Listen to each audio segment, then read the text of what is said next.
Well,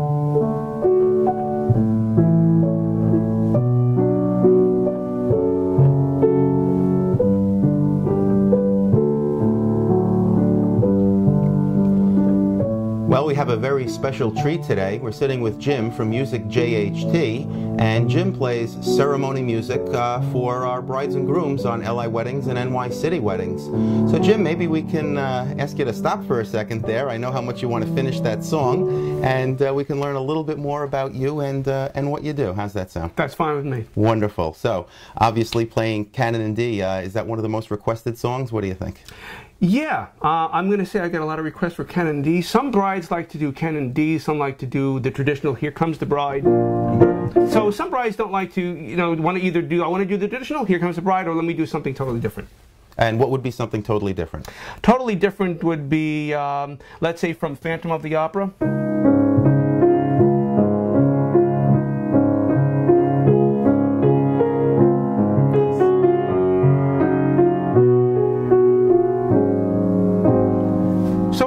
And I say to the bride, it's really about you. I don't, I can give you my suggestions, but it's really about your day. Let's customize it for you. Wonderful. So now you're playing ceremony music, but you also play during the reception as well, if need be. Absolutely. So tell me what different avenues that you can help the brides and grooms with. Usually, I try to say to my bride and groom, I say, look, I can do your cocktail, I can do your ceremony for you, and then what you can do is bring in the DJ for the reception, where you can then have their high energy music. Or some brides say, I really don't want that high energy music. I really just want piano music in the background. I just like to have a piano player and just enjoy speaking to my guests. And I say, that's fine. But then I can fill in the background with sometimes a little Billy Joel.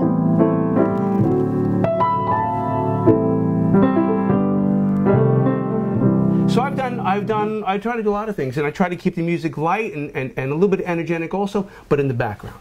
That's wonderful. It sounds wonderful here too as well. Now, when you're going on location, I'm thinking that some locations have a piano there and some may not. So what happens in that instance where there's not a piano available? I like to bring a digital keyboard with me, and it has, it's an 88 keyboard, just like a regular piano. It has a sampled piano sound, or a digital or grand piano sound, and it sounds just as good. So if there's not a piano at a catering facility, I say, hey, don't worry, I can bring in my own, not a big deal. Right, and that electronic keyboard, that also has some other sample sounds with it, so you can bring other instruments in as well. Absolutely. Let's say some songs you need to have that little bit edgy kind of piano sound, or a little bit kind of a Latin beat to it. I'll try to bring that in. Again, keeping a little bit of a high energy in the room, but again, and keeping it nice and a good energy in the room, but so people can talk. Right. So the million-dollar question is, what about vocals? Do we bring vocals into it as well? If you want me to sing, I can sing for you. If you don't want me to sing, I don't sing.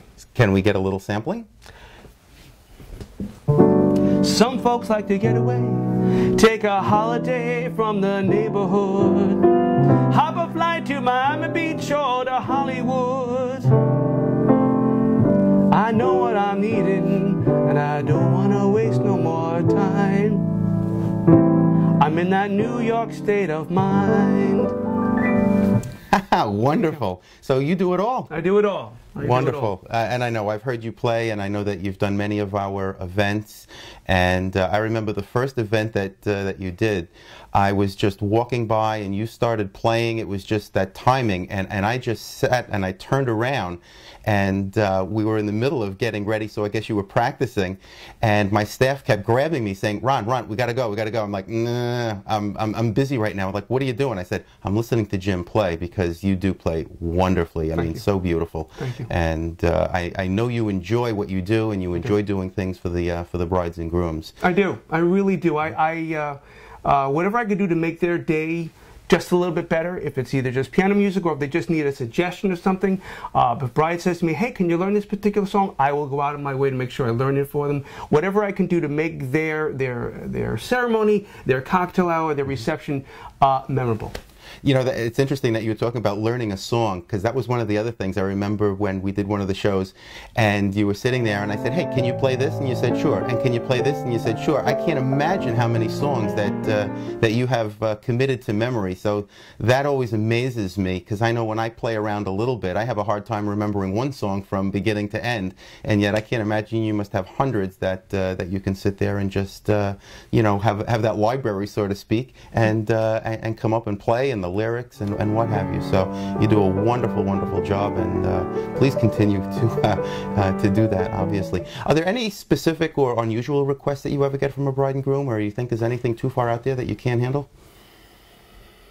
That's a really good question. I don't think I've gotten anything out of the ordinary. I had a bride this past week and wanted some anime music, you know, those cartoon kind of music, and she emailed me the music, and I learned it, worked it over the week, and I learned it for her. There was one particular tune I know that a bride asked for, and I couldn't find the sheet music for it, so I was able at least to find the video on YouTube, which is a great resource, and I basically, you know, you kind of use your ear, you kind of jot it down. That's really about it, but I don't think I've got anything out of the ordinary that I couldn't handle. Well, that's wonderful to hear. I can't imagine that. So you pick up a song on YouTube, you listen to it by ear, you come up with the music, and there you can play it for the bride and groom. That's fabulous. Absolutely fabulous. I had a bride, they wanted a combination of Dodi Lee, which is a Hebrew tune, and Pachelbel's Canon, so to make sure I was getting it right, and they wanted me to transition at a certain point. I actually had to write it out so I knew where exactly to transition from. So whatever they want, I'm easy. I'm easy to work with. Yes, I know that. That's fantastic. Now, what about coming to see you and booking you? How far in advance do you think a bride and groom should give that consideration? I'm open. You know, if I'm open next weekend or the weekend after and I just happen to be free, give me a call or give me an email, and if I'm available and everything works out right, let's do it. If I've got a couple of dates coming up to 2010, that's fine too. I mainly do a lot of private parties, so it's kind of hard to come and see me. Sometimes I work at local restaurants, so I like to put that on my website when I'm working out there. But again, they're mainly private parties, so it's kind of hard to kind of. But I you know, getting together, I tell my bride and groom I have a lot of. On the website, under multimedia, there's a bunch of musical examples to listen to. That's me playing. I don't send anybody else out. If you're hiring Jim Tartaglia, Music JHT, that's who you're getting. Unless there's a really dire emergency, you're going to get me and nobody else. Wonderful. And you come dressed appropriately as well. There you go. There you go. Wonderful. So I want to thank you for sitting down with us for a few minutes, giving us a little insight. It's my pleasure. And what do you think we can end with? What would be a little... Okay. It's a Duke Ellington tune called Satin Doll.